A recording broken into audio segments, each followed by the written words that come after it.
Hello students, good morning, नमस्कार। मैं हूं लेक्चरर हरी सिंह और रोज़ाना की भांति आज भी मैं आपको जो सोशल साइंस हिस्ट्री का पहला चैप्टर जो चल रहा है हमारा, the rise of nationalism in Europe, तो आप देखा कि चैप्टर कितना बड़ा है। हमारे को पढ़ाते पढ़ाते 8 वीडियो में भेज चुका हूँ इसमें आपको, और ये 9वां वीडियो है। जिस बच्चों ने पहला नहीं देखा है वो सभी को पढ़ना अच्छी तरह से, उनको देखना और देखने के बाद सब्सक्राइब करना और लाइक करना, ये 2 काम आपने ज़रूर करना है। और जैसे कि आपको पता है कि भाई आप पढ़ रहे थे कि भाई यूरोप के अंदर राष्ट्रवाद की भावना कैसे उत्पन्न हुई, वो बहुत सारे पॉइंट मैंने आपको पढ़ा चुका हूँ। किस प्रकार से वहाँ क्रांति हुई, किस प्रकार से वहाँ पर जो है फ्रांस रिवोल्यूशन हुआ, उसके बाद में वहाँ पर जो है किस प्रकार से दोबारा से वहाँ पर नेपोलियन आ गया, उसके बाद किस प्रकार से नेपोलियन को हरा करके कंजर्वेटिव आए, कंजर्वेटिव के बाद में 1830 में, फिर उसके बाद में दोबारा से लिबरलों ने क्रांति की, फिर 1848 में लिबरल ने क्रांति की। ये सारे मैंने आपको पढ़ा दिया। अंत में क्या है, ये सब हो किस लिए रहा था? ये सब हो रहा था कि भाई यूरोप के अंदर एक नेशन स्टेट बनाने के लिए, मतलब अपना अलग अलग अपनी नेशन स्टेट बनाने के लिए, जैसे जर्मनी है, इटली है और ये ब्रिटेन है, ये सारे जो है अपनी एक नेशन स्टेट बनाने के लिए हो रहा था। फ्रांस है, तो फ्रांस का तो मैंने बता दिया था, किस प्रकार से पढ़ा दिया था आपको, किस प्रकार से वहाँ पर जो है नेशन स्टेट बनी है। अब आता है कि भाई जर्मनी और Italy, the making of Germany and Italy, जो वर्तमान में जर्मनी है, इटली है, ये नेशन स्टेट कैसे बने। और फिर कल बताऊंगा मैं आपको ब्रिटेन नेशन स्टेट कैसे बना। और उसके साथ ही हमारा जो चैप्टर है ये तकरीबन समाप्ति की ओर जाएगा। उसके बाद सिर्फ ये रहेगा कि भाई इनको 2 टॉपिक उसके बाद में रहेंगे, वो मैं आपको बाद में करा दूंगा। तो आज मैं आपको बता रहा हूँ the making of Germany and Italy, कि जर्मनी और इटली दोनों नेशन स्टेट कैसे बने, ये मैं आपको पढ़ा रहा हूँ। ठीक है कि नहीं? तो उनको ध्यान से आपने देखना है और ज़रूर इसको पढ़ना है और इसको समझना है। तो देखो, ये 4.1 है आपका फर्स्ट चैप्टर का, जर्मनी नंबर 4 है ये, the making of Germany and Italy. Germany अब आता है 4.1 में, जर्मनी के बारे में बता रहा है, can the army be the architect of a nation. तो ये बोलता है क्या जो है एक आर्मी भी जो है, एक सेना भी जो है एक राष्ट्र का निर्माण कर सकती है क्या? तो इसके बारे में हम पढ़ेंगे आपको, ठीक है नहीं? तो ये बता रहा है कि after 1848 nationalism in Europe moved away from the association with democracy and revolution. अब बोलता है कि भाई 1848 तक तो बहुत जो है डेमोक्रेसी, रिवोल्यूशन, एसोसिएशन ये सब होती रही, लेकिन उसके बाद जो है यूरोप के अंदर क्या हुआ कि ये एकदम से अलग हो गया।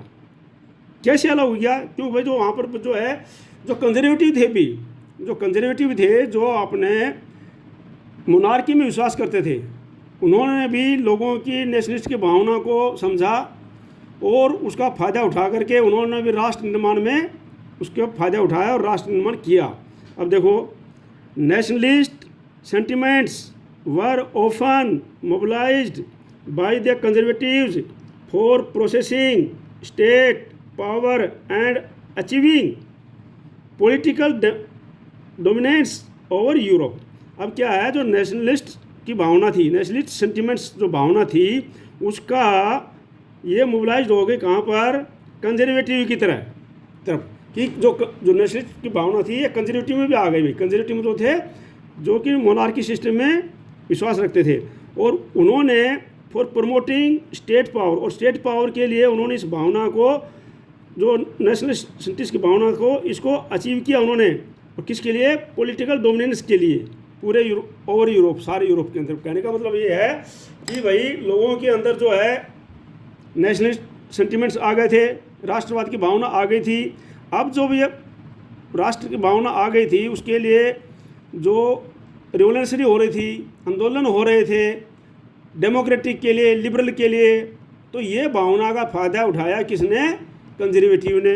अब कंजर्वेटिव ने बोला कि इससे हम क्या करेंगे, पॉलिटिकल डोमिनेंस करेंगे, एक राजनीतिक प्रभुत्व जमाएंगे यूरोप के अंदर, और इससे हमारे को एक नेशनल स्टेट भी बनाएंगे हम, और नेशनल स्टेट की पावर को बढ़ाएंगे। तो इसका फ़ायदा उठा करके अब क्या हुआ, this can be observed the process by which Germany and Italy came to be unified as nation state.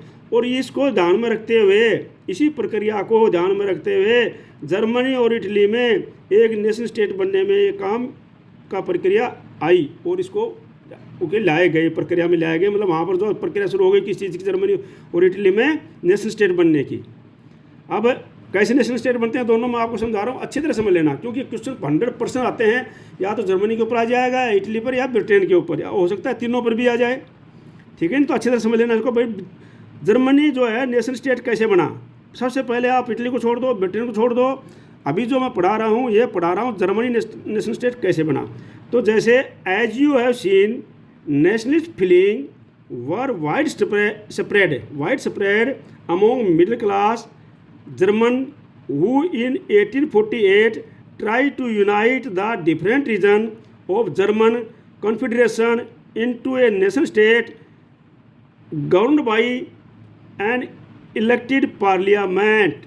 अब आपको पता होना चाहिए कि भाई जो है एक 1848 के अंदर फ्रैंकफर्ट के अंदर एक इलेक्टेड पार्लियामेंट हुई थी, और उसके अंदर जो एक नेशनल स्टेट की भावना अच्छी तरह आ गई थी, फैल गई थी लोगों के अंदर, सभी मिडिल क्लास के अंदर, सभी के अंदर।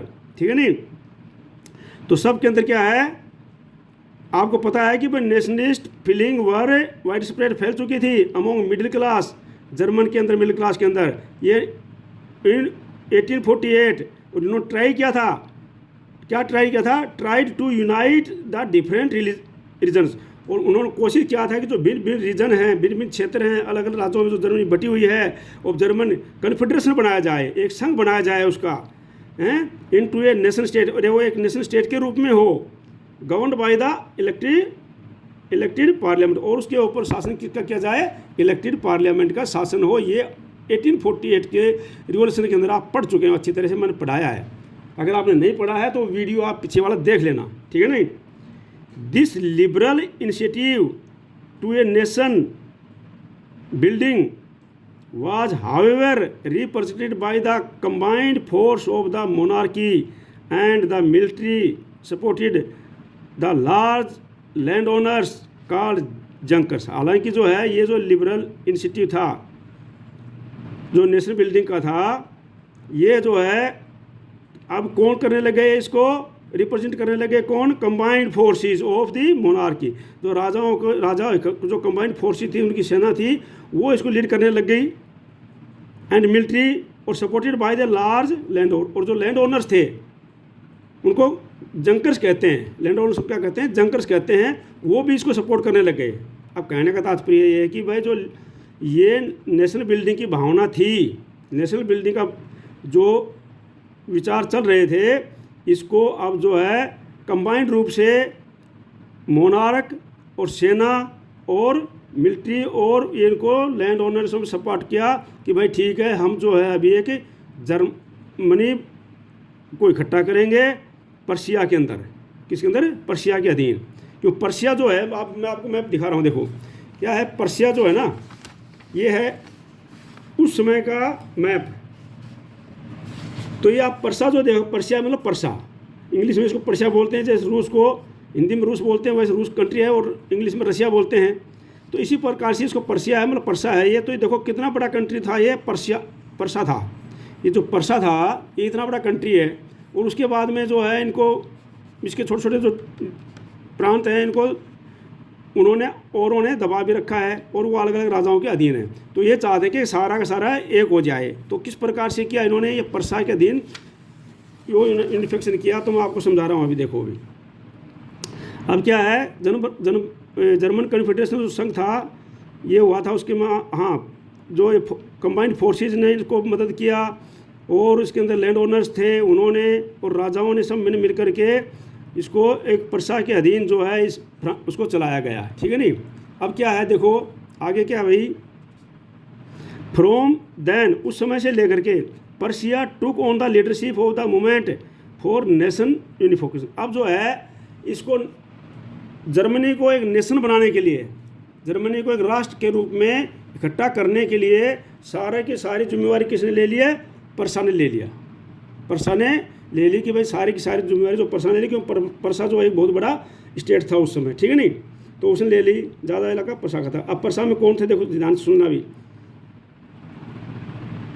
अब जो है from then on Persia took on leadership of the movement for national unification its chief minister. अब पर्सा जो था उसका जो चीफ मिनिस्टर था वो कौन था, ओटो वन बिस्मार्क। उसका जो चीफ मिनिस्टर था वो था auto von Bismarck was the architect of this process carried out with the help of Persian army and bureaucracy. अब जो है इसकी सारी की सारी जिम्मेवारी ले ली पर्शिया के जो चीफ मिनिस्टर थे। पर्शिया के जो चीफ मिनिस्टर है उसका नाम था ओटो वन बिस्मार्क। याद कर लेना बेटा, 1 नंबर का भी आ जाता है और इसमें 3 नंबर का 2 नंबर का भी लिखने आ जाता है। तो ओटो वन बिस्मार्क जो है इसका जो आर्किटेक्ट बना, मतलब इसका निर्माता बना इस प्रोसेस का, और किसकी मदद से बना वो, help of the Persian army की मदद से, एंड ब्यूरोक्रेसी में नौकरशाही, वहाँ के जो नौकरशाह थे उनकी मदद से ये इसका आर्किटेक्ट बना। मतलब उसने उसकी जिम्मेवारी ली और उसने उसकी योजना बनाई। अब वो योजना बना के क्या करता है सुन लो अभी ध्यान से। अब जो है 3 wars ओवर 7 year, अब उसने 7 साल के अंदर 3 युद्ध लड़े। किसने लड़े भाई, ये ओटो वन बिस्मार्क ने 7 साल में जर्मनी को एक करने के लिए 3 लड़ाइयाँ लड़ी। किसके साथ में लड़ी, विद द ऑस्ट्रिया के साथ लड़ी है देखो, क्योंकि ऑस्ट्रिया ने भी उसके इलाका दबा रखा था देखो इसमें, ठीक है नहीं। तो विद द ऑस्ट्रिया, ये ऑस्ट्रियन एम्पायर है, ये ऑस्ट्रियन एम्पायर है, तो इसने भी इसका इलाका दबा रखा था, तो इसलिए उसके साथ में लड़ी। और किसके साथ में लड़ी, मैं आपको एक एक समझाते हुए चल रहा हूँ, अभी अच्छी तरह याद कर लेना। With the Austria, Denmark and France. Austria, Denmark और फ्रांस के साथ में 7 साल में 3 लड़ाइयाँ लड़ी उसने, ओटो वन बिस्मार्क ने, ठीक है। एंडेड इन पर्शियन विक्टरी, और लास्ट में क्या हुआ, पर्शिया की जीत हुई। And completed the process of unification, और इटली का यूनिफिकेशन का प्रोसेस कंप्लीट हो गया भाई। उसने कंप्लीट जो इटली को एक राष्ट्र देश बना दिया, इटली को नहीं, करेक्शन, जर्मनी बोल रहा हूँ अभी, जर्मनी को जो उसने क्या किया, एक राष्ट्र देश बना दिया, प्रोसेस, ठीक है नहीं। अब जो है इन जनवरी 1871, ध्यान दो अभी, in January 1871 the Persian king William one, अब वहाँ पर राजा कौन था पर्सा का, विलियम वन था, was proclaimed German Empire in a ceremony held at Versailles. ये वर्साइल्स के अंदर जो है एक जो सेरेमनी हुई, और उसके अंदर इस जो पर्शिया का किंग था विलियम वन, उसको पूरी की पूरी जर्मनी का ताज पहना दिया गया, पूरी की पूरी जर्मनी का ताज पहना दिया गया, मतलब जर्मनी राष्ट्र बना करके उसको उसका ताज पहना दिया गया। तो कहने का तात्पर्य है कि भाई ये जो नेशनलिस्ट भावना थी ये लिबरल और डेमोक्रेट्स से फैली थी, लेकिन उसके बाद में कंजर्वेटिव में भी आ गई। कंजर्वेटिव ने इसका फ़ायदा उठाया और उन्होंने जर्मनी को एक अपना राष्ट्र बना दिया, समझ गया। अब आगे ध्यान से सुन लो अभी। On the bitterly cold morning of 18 January 1871 N assembly comprising the princess of German state, representative of the army, important Persian minister including the chief minister Otto von Bismarck gathered in the unheated hall of Mirror in place of Versailles to proclaim the new German empire headed by Caesar William I of Prussia। अब इसके पूरे का पूरा अर्थ ये है भैया, on the bitterly cold morning of 18 जनवरी 1871, भाई 18 जनवरी 1871 को जो है एक असेंबली हुई, कहाँ पर है भाई, कंप्राइजिंग, कहाँ किसकी हुई, Prince of the German state, जो जर्मन स्टेट थे, छोटे छोटे राजकुमार थे, मतलब उसके अंदर जो इसके अंदर आते थे उन सभी के राजकुमारों की, रिप्रेजेंटेटिव ऑफ द आर्मी, और आर्मी के अच्छे अच्छे प्रतिनिधियों की, ठीक है कि नहीं। इंपॉर्टेंट पर्शियन मिनिस्टर, और इंपॉर्टेंट पर्शियन मिनिस्टर थे, और उनमें including the chief minister Otto Bismarck भी वहीं पर इकट्ठा हुआ। ये सारे के सारे इकट्ठे हुए वहाँ पर, कहाँ पर हुए, in the unheated hall of mirror. Hall of mirror मतलब शीश महल के अंदर, प्लेस ऑफ वर्साइल, वर्साइल का जो पैलेस महल था वहाँ पर ये जो है शीश महल में, हॉल ऑफ मिरर में इकट्ठे हुए। किस लिए हुए, to proclaim the new German Empire, और न्यू जर्मन एम्पायर को घोषणा करने के लिए, headed by Kaiser William one of Prussia, की भाई इन्होंने पूरा एक जर्मन एम्पायर की, पूरा का पूरा जर्मन एम्पायर की घोषणा कर दी, और उसका हेड कौन होगा, केसर विलियम वन होगा। कहने का मतलब एक जर्मन राष्ट्र बना दिया, और उसका जो एम्पायर होगा कौन होगा, केसर विलियम वन होगा। तो ये इस प्रकार से इन्होंने, कब हुई थी भाई ये, 18 जनवरी 1871। तो ध्यान रखना बेटा इसको, ठीक है। अब अगला है, the nation building process in Germany had demonstrated the dominance of Persian state power.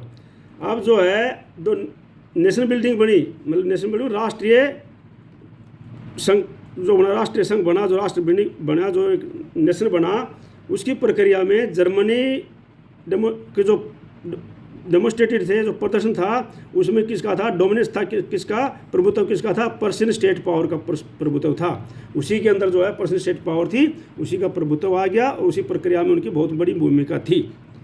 The new state placed a strong emphasis on, और जब नई स्टेट बन गई, वो एक जर्मनी नई स्टेट बन गई, तो उसने किस चीज़ों पर ध्यान दिया, एम्फेसिस प्रभाव डाला, किस किस चीज़ों पर उनको सुधारने ध्यान दिया। मॉडर्निंग द करेंसी, करेंसी को मॉडर्न करने के लिए, करेंसी मॉडर्न करने के लिए, बैंकिंग में सुधार मॉडर्नाइज करने के लिए, लीगल कानून में मॉडर्नाइज करने के लिए, एंड जुडिशियल जो न्यायिक व्यवस्था है उसको सुधारने के लिए, जुडिशियल सिस्टम ऑफ जर्मनी, ये सारे के सारे सुधारने के लिए इन्होंने उस पर एम्फेसिस प्रभाव मतलब जोर दिया, और इन्होंने उसको सुधारने का प्रयास किया। Prussian measures and practice often became a model of the rest of Germany. अब जो ये पर्सा की जो प्रैक्टिस थी, जो उनका करने का ढंग था, जो प्रक्रिया थी, वो सारे के सारे रेस्ट ऑफ जर्मनी, बाकी जर्मनी के जो थे उसके लिए क्या बन गई है कि मॉडल बन गया, एक जो है उदाहरण बन गई, एक मॉडल बन गई उनका एक, ठीक है नहीं। तो ये जो है मैं आपको ये जो शायद आपको दिखाई नहीं दिया होता, मैं दोबारा इसी किसको किताब को ऊपर करके फिर पढ़ा रहा हूँ इसको मैं, क्योंकि हो सकता है ये आपको दिखाई नहीं दिया होगा यहाँ तक, ठीक है नहीं। तो मैं जो है यहाँ से दोबारा से पढ़ा रहा हूँ। On the bitterly cold morning of 1871 N assembly comprising A Prince of German state, representative of the army, important Persian minister including the chief minister Otto von Bismarck, gathered in the unheated hall of mirror in place of Versailles. तो कहने का तात्पर्य है, मैं यहाँ से दोबारा आपको दोहरा रहा हूँ ये पैराग्राफ, तो ताकि आपको अच्छी तरह याद हो जाए कि भाई जो है बहुत ही बिटरली कोल्ड मतलब बहुत ठंड के अंदर, सुबह सुबह 18 जनवरी में ठंड होती है, 1871 के अंदर एक असेंबली हुई जिसके अंदर प्रिंसेस के राजकुमार थे, सारे प्रिंसेस स्टेट के राजकुमार थे, जो छोटे छोटे उनके राजकुमार इकट्ठे हुए, रिप्रेजेंटेटिव ऑफ द आर्मी के प्रतिनिधि इकट्ठे हुए, इम्पोर्टेंट पर्शियन मिनिस्टर, और जो पर्शियन मिनिस्टर थे इम्पोर्टेंट वो सारे इकट्ठे हुए वहाँ पर, including the chief minister Otto Bismarck, उसके अंदर जो इंक्लूड था कौन था, चीफ मिनिस्टर ओटो बिस्मार्क भी वहीं पर उनके इकट्ठे थे, और उन्होंने गेदर्ड, इन्होंने इकट्ठे कहाँ पर, unheated hall of the mirror in place of Versailles, और ये जो एक शीश महल था, पैलेस मतलब महल, वर्साइल का महल के अंदर, और किस लिए इकट्ठे हुए थे ये, to proclaim the new German Empire headed by Kaiser William of Prussia, Prussia के जो नए जो एम्पायर को घोषित करने के लिए, नए जो है पर्सा के पूरा जर्मन संघ उसका जो है पूरी जर्मनी को जर्मन संघ के रूप में घोषित करने के लिए, मतलब पूरा पर्शिया को और जितने भी स्टेट थे उनको जर्मन संघ के रूप में घोषित किया इन्होंने, और उसका केसर कौन बना, हेडेड कौन बना, केसर विलियम बना, जो पर्सा का शासक था। मतलब पूरी जर्मनी का जो जर्मनी बन गई, पहले पर्सा था, छोटी छोटी स्टेट थी, उससे पहले जर्मनी नहीं थी, तो अब पूरी जर्मनी बन गई। जर्मनी बनने के बाद में वो उसका शासक कौन बन गया, जो पर्सा का जो सबसे बड़ा स्टेट था पर्सा, उसका विलियम वन उसको ताज पहना दिया गया, और उसके अंदर में जर्मन संघ को घोषित किया गया। तो कहने का तात्पर्य यहाँ पर जो है 3 लड़ाइयों के बाद में इस प्रकार से एक जर्मनी स्टेट बन गई वहाँ पर। तो ये आपको अच्छी तरह याद होना चाहिए। दोबारा से वीडियो को देख लेना ढंग से और समझ लेना इसको, ठीक है। अब जो आया था, nation building process in Germany had demonstrated and dominance of Persian state power. अब जो है एक जर्मन संघ बन गया, नेशन जर्मन संघ बन गया पूरा, और उन्होंने क्या प्रदर्शन किया, प्रभुत्व किया पर्शियन स्टेट पावर का। The new state placed a strong emphasis, और नए जो स्टेट बन गई कौन, जर्मन। अब जर्मन स्टेट बन गई, उसमें किस किस चीज़ों पर ध्यान दिया, उसने ध्यान दिया स्ट्रॉन्ग एम्फेसिस ऑन मॉडर्नाइजिंग, आधुनिकीकरण करने के लिए किसका, करेंसी का, बैंकिंग का, लीगल और न्याय व्यवस्था का, और जर्मनी सिस्टम, इसको आधुनिकीकरण के लिए बल दिया। Personal measures and practice often became a model of rest of you. और ये जो पर्सनल मेजर और प्रैक्टिस था जो इन्होंने कार्य किया था, ये जो निभाया था, ये पूरे के पूरे जर्मनी के लिए एक क्या है, उदाहरण बन गया। पूरी की पूरी जर्मनी के लिए क्या बन गया, एक उदाहरण बन गया। तो इस प्रकार से जो है ये क्या था, जर्मनी का एकीकरण हो गया, ठीक है कि नहीं, यूनिफिकेशन ऑफ जर्मनी। इस प्रकार से जर्मनी का क्या हुआ, एकीकरण हो गया, ठीक है। तो आप लोग को समझ में आना चाहिए अच्छी तरह से कि वह जर्मनी का एकीकरण कैसे हुआ, मतलब यूनिफिकेशन कैसे हुआ। आपको एकीकरण तो हिंदी वालों के लिए है, लेकिन आपके लिए तो जो है यूनिफिकेशन है, ठीक है नहीं। तो किस प्रकार से हुआ ये आपको अच्छी तरह से समझ में आ जाना चाहिए, ठीक है बच्चे, कि जर्मनी का जो है यूनिफिकेशन किस प्रकार से हुआ था, ये आपको समझ में आ गया होगा। तो बच्चे अभी मैं आपको पढ़ा रहा हूँ, इसके साथ में अभी आपको अच्छी तरह समझ में होगा कि जर्मनी का जो है यूनिफिकेशन कैसे हुआ, जर्मनी नेशन कैसे बना, जर्मनी राज्य कैसे बना, या जर्मनी का एकीकरण कैसे हुआ, कैसे भी कहो, वो मैंने आपको समझा दिया है। अब मैं आपको समझा रहा हूँ इटली यूनिफाइड। भाई जो इटली जो है वो किस प्रकार से यूनिफाइड हुआ, इटली कैसे एक राज्य बना या एक नेशन बना, या इटली का एकीकरण कैसे हुआ, तो इसके बारे में आपको समझा रहा हूँ, ठीक है भाई। तो बेटे अभी ऐसे है बच्चे, ये देखो इटली का जो पहले का नक्शा मैं आपको समझा रहा हूँ, ये जो है इटली जो है इस प्रकार का था।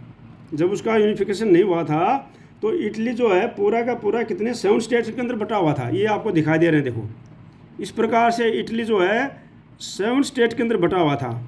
और सबसे बड़ी बात क्या थी, इटली के जो वंशज थे वो सिडाने प्रिमेंट जो उनके शासक थे वो सिर्फ यहाँ पर स्टेट पर शासन करते थे, बाकी जो है बाहर के शासन करते थे। तो मैं आपको समझा रहा हूँ अभी, ये आप नक्शा देख लो, इटली का 7 स्टेट में बटा हुआ था। इस 7 स्टेट को किस प्रकार से फिर ये जो बाद में जी ऐसे हो गया, इटली पूरा एक हो गया, ठीक है नहीं। पहले तो आपको देख रहे हो इस नक्शे में इटली जो था ये 7 स्टेट में बटा हुआ था, अलग अलग स्टेट है ना, देखो सबके अलग अलग कलर हैं, अलग अलग शासक वो वहाँ पर शासन कर रहे हैं। लेकिन बाद में जब इटली का यूनिफिकेशन हुआ तो ये इस प्रकार से हो गया। तो ये कैसे हुआ ये मैं आपको समझा रहा हूँ आज आपको, ठीक है नहीं।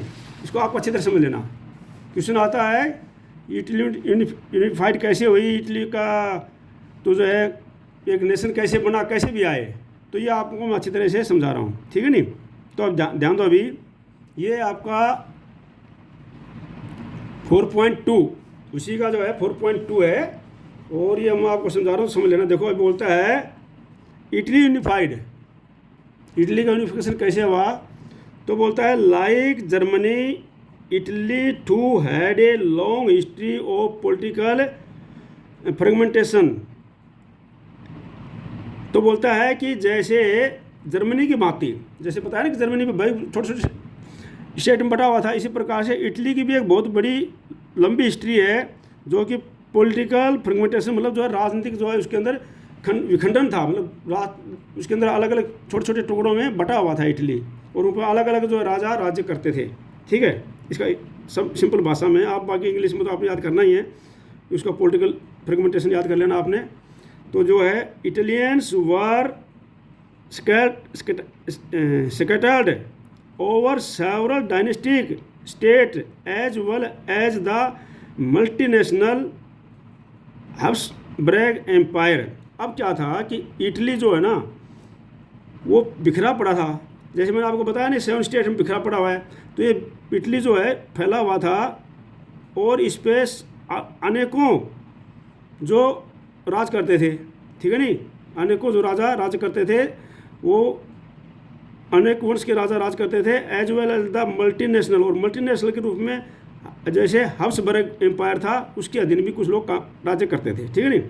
अब during the middle of the 19th century, अब 19th सेंचुरी के मिडल में, मध्य में, Italy was divided into 7 state of which only one Sardinia Piedmont was ruled by Italian princely house.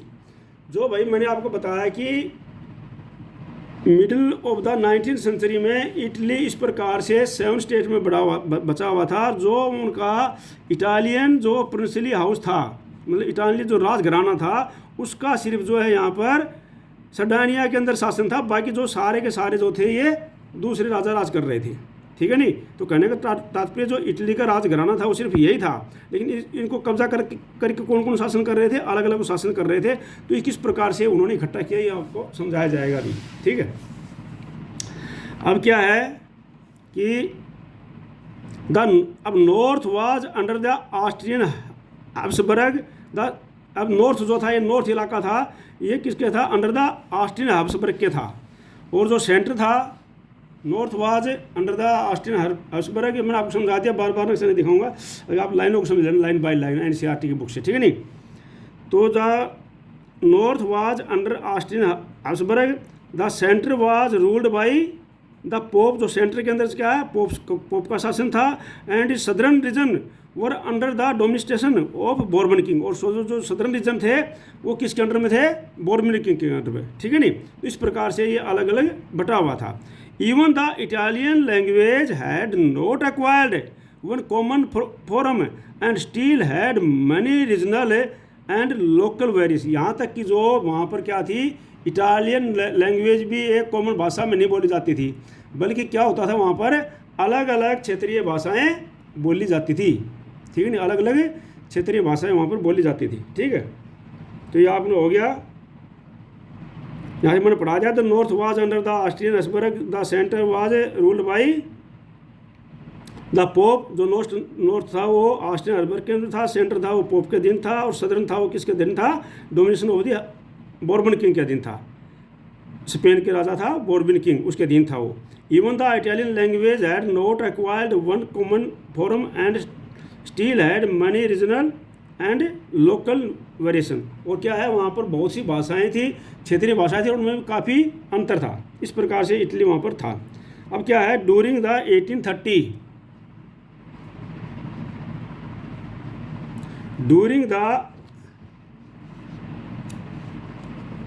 During the 1830, Giuseppe Mazzini had sought to put together a coherent program for unitary Italian Republic। अब क्या है, 1830 के अंदर जो जूसेप मजनी था, उसने एक programme की संरचना की, प्रोग्राम को कोहेरेंट प्रोग्राम बनाया। उसने विचार किया, सोच विचार किया कि भाई जो है इटली को यूनिटरी करा जाए, मतलब एक इटली को इकट्ठा किया जाए, पूरी इटली को एक राष्ट्र के रूप में बनाया जाए, जैसे जर्मनी बन चुकी है, तो ऐसे ही जो है इटली को भी एक राष्ट्र के रूप में बनाया जाए। अब उसने 1830 में ये सोचा उसने। अब क्या हुआ, he had also formed a secret society called young Italy. अब उसने इसके लिए क्या किया, सेक्रेट सोसाइटी बनाई, गुप्त सोसाइटी बनाई, और जिसका नाम दिया यंग इटली, कि भाई जो है यंग इटली नाम दिया। द डिस्क्रिमिनेशन ऑफ इस गोल, और इसके लिए अपना प्रसार करने के लिए उसने क्या किया, इटली को जो उसने सेकंड सोसाइटी बनाई, और इटली का उसका नाम दिया यंग इटली, और इसके प्रसार के लिए उसने सेकंड सोसाइटी बना करके उसका प्रसार किया। अब क्या हुआ, the failure of revolutionist uprising both in 1831 and 1848 meant that the mantle now fell and Sardinia Piedmont under the its rule king Victor एल्यूमिनम to unify the Italian state through war. अब क्या है, आपको पता है कि 1831 में और 1848 में जो रिवोल्यूशनरी ने क्रांति की थी इटली को यूनिफाई करने के लिए, लेकिन वो फेल हो गया था, उसको तो क्या किया गया था, दबा दिया गया था, ठीक है नहीं, सप्रेस कर दिया गया था, उसको दबा दिया गया था। अब जो है ये इसकी जिम्मेवारी आ गई, अब ये किसके ऊपर आ गई, सर्डानिया पिडमेंट जो है वहाँ का राजघराना था, इटली का राजघराना था, अब उसने इसकी जिम्मेवारी लेके भाई ठीक है, हम इटली को जो है ना, हम इसको यूनिफाई करेंगे इटली को, और एक किसके द्वारा करेंगे, वार के द्वारा, मतलब युद्ध के द्वारा करेंगे, लड़ाइयाँ जीत जीत करके इन सबको हरा करके, छोटे छोटे बाहर से जो राजा लोग आ रखे हैं इनको हरा करके, और हम इसको इटली को यूनिफाई करेंगे। अब क्या हुआ, द आइज ऑफ रूलिंग एलाइट्स, जो रूलिंग शासक था, रूलिंग वर्ग था, जो शासक वर्ग था वहाँ पर, उसके नज़र में of the region a unified Italy offered them a possibility of economic development and political dominance. अब जो वहाँ पर शासक वर्ग था, रूलिंग एलाइट्स थे, शासक वर्ग था, अब उन्होंने सोचा कि भाई इटली को अगर एक किया जाए, इटली के क्षेत्रों को एक किया जाए तो उससे क्या होगा, संभावना बढ़ेगी किस चीज़ की, इकोनॉमिक डेवलपमेंट की। भाई इससे इकोनॉमिक डेवलपमेंट भी होगा और पॉलिटिकल डोमिनेंस भी होगा, और क्या है उसके लिए प्रभुत्व भी, जो राजनीतिक प्रभुत्व है वो भी अच्छी तरह होगा, पॉलिटिकल डोमिनेंस मतलब शासन करने में भी आराम होगा, और इटली के अंदर क्या होगा, इसकी अच्छी इकोनॉमिक डेवलपमेंट होगा। ये वहाँ के शासक वर्ग ने सोचा। अब सोचा तो उन्होंने क्या किया फिर देखो,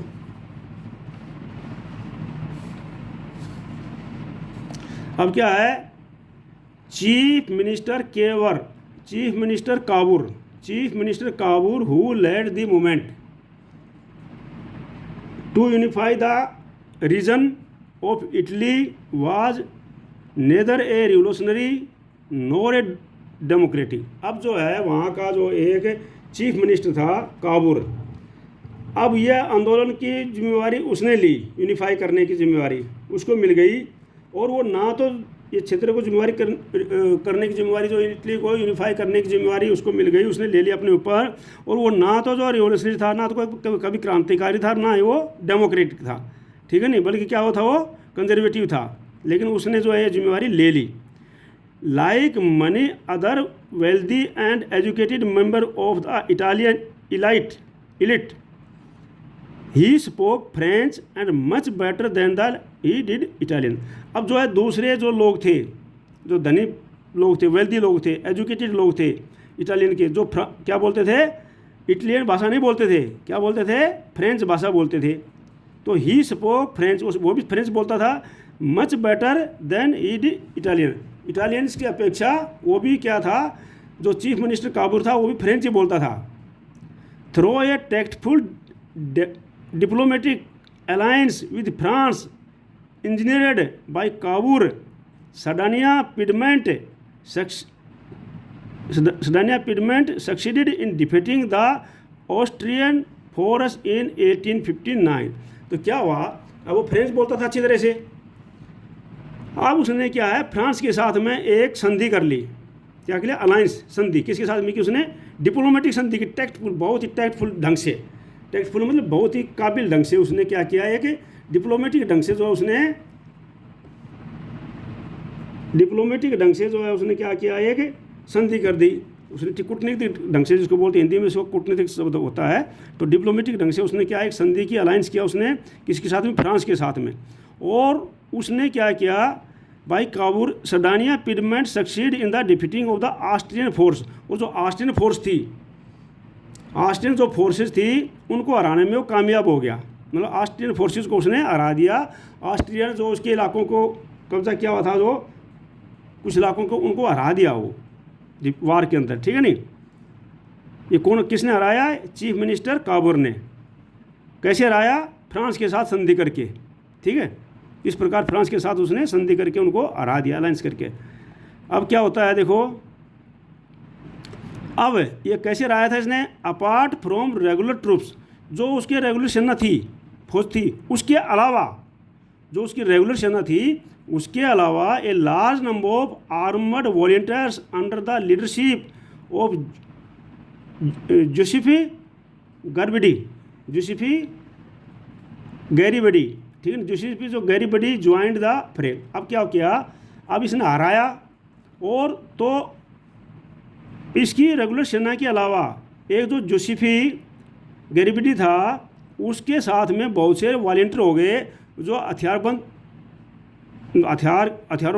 के साथ बहुत सी टोली थी, और वो जूसेफी गैरिबल्डी के लीडरशिप में इसके साथ ज्वाइन कर लिया उन्होंने कि भाई ठीक है, अगर आप जो है युद्ध कर रहे हो इटली को एकीकरण करने के लिए, तो हम भी आपके साथ में हैं। तो उसने उनके साथ में दो हो गए। देखो, पहला था चीफ मिनिस्टर काबूर और दूसरा आ गया क्योंकि कौन हो गया, जूसेफी गैरिबल्डी। ये दोनों मिल लिया इन्होंने और ये जो है इटली को एकीकरण करने में लगे हुए हैं। अब क्या हुआ था, 1859 में तो हराया था उसने। अब इन 1860 दे मार्च इनटू साउथ। अब पहले तो उन्होंने ऑस्ट्रिया को हराया, अब उन्होंने क्या किया, साउथ की तरफ मार्च किया। दे मार्च साउथ की तरफ कूच किया उन्होंने, Italy into south Italy and the kingdom of the two Sicilies and succeed in winning the support of the local peasants in order to drive out of the Spanish ruler. अब क्या है, ये जो है साउथ की तरफ दोनों ने इन्होंने कूच किया अपनी सेना के साथ में, और जो आर्मर्ड जो उसके साथ में लोकल थे, वॉलंटियर्स थे उनके साथ में, और इन्होंने किंगडम ऑफ टू सिलिसीज को हराने में उसको जीत लिया इन्होंने, ठीक है नहीं, the support of the local peasant. और वहाँ पर इनको लोकल पीजेंट की भी सपोर्ट मिल गया। इनको क्या मिल गया, लोकल पीजेंट का भी उनको सपोर्ट मिल गया, वहाँ पर जो लोकल किसान थे उनका भी सपोर्ट मिल गया, और इससे इन्होंने टू सिलिसीज को जीत लिया, ठीक है नहीं, और स्पेनिश रूलर को उसने हरा दिया, ठीक है नहीं। In 1861 Victor Emmanuel 2 was proclaimed king of united Italy. और इस प्रकार से 1861 के अंदर जो है विक्टर एनुअल 2 को जो है पूरी इटली का राजा बना दिया गया। समझ गए ना अभी आप, समझ गए। However much of the Italian population among whom rates of illiteracy were very high remain blissfully unaware of liberal national ideology.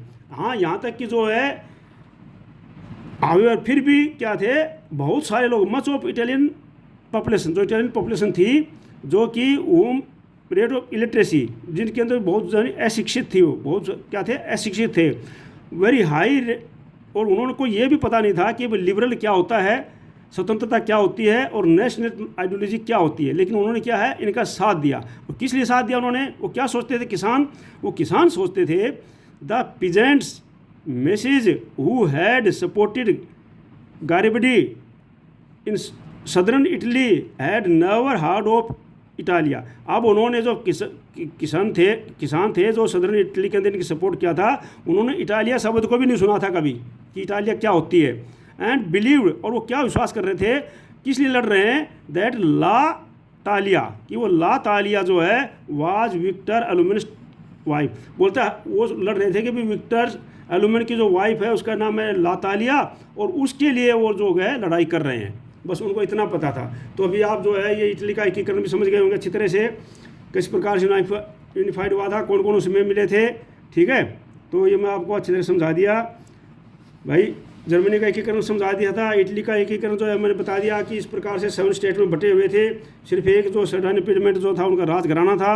उसके बाद जो है चीफ मिनिस्टर काबूर है, उसने इसकी जिम्मेवारी ली थी, और उसने जो आर्मड फोर्स फ्रांस के साथ में एक जो है कूटनीति करके, और उसने जो है इन सब को हराया था, ठीक है नहीं। और हराने के बाद में उनको किसानों ने भी साथ दिया, और वहाँ पर ये सारा का सारा स्टेट को फिर इस प्रकार से बना करके पूरी इटली को इस प्रकार से एकीकरण करने के बाद में वहाँ का राजा बना दिया किसको, वहाँ का राजा बना दिया विक्टर एमुअल 2 को वहाँ का राजा बना दिया गया, ठीक है नहीं। और इस प्रकार से इटली का भी यूनिफाई हो गया, यूनिफाइड इटली हो गई। ये देखो पहले अलग अलग, ये देखो उससे पहले इटली अलग अलग इसमें बटे हुई थी, ये अलग अलग कलर हैं, और अब जो है इटली एक हो गई है हर एक साइड। तो इस प्रकार से इटली का भी क्या हो गया, यूनिफिकेशन हो गया। इस प्रकार से मैंने आपको जर्मनी और इटली दोनों यूनिफिकेशन पढ़ा चुका हूँ। कल जो है मैं पढ़ाऊँगा आपका the strange case of Britain, कि ब्रिटेन का यूनिफिकेशन कैसे हुआ। तो इस वीडियो को अच्छी तरह से पढ़ना, और इसको सब्सक्राइब करना और लाइक करना, और अच्छी तरह से ये जो चैप्टर हैं इनको अच्छी तरह से तैयार करना है, क्योंकि अभी जो है मैं भेज रहा हूँ, ये बहुत अच्छा समय है आपको याद करने के लिए। अन्यथा आपको ये चैप्टर याद नहीं होंगे। हिस्ट्री का बहुत लंबा चैप्टर है, पिछले साल मैं पढ़ा चुका हूँ, मुझे पता है कि बहुत मुश्किल होता है। तो इस प्रकार से आप इनको अच्छी तरह से अभी याद करते रहना है। जय हिंद, जय भारत।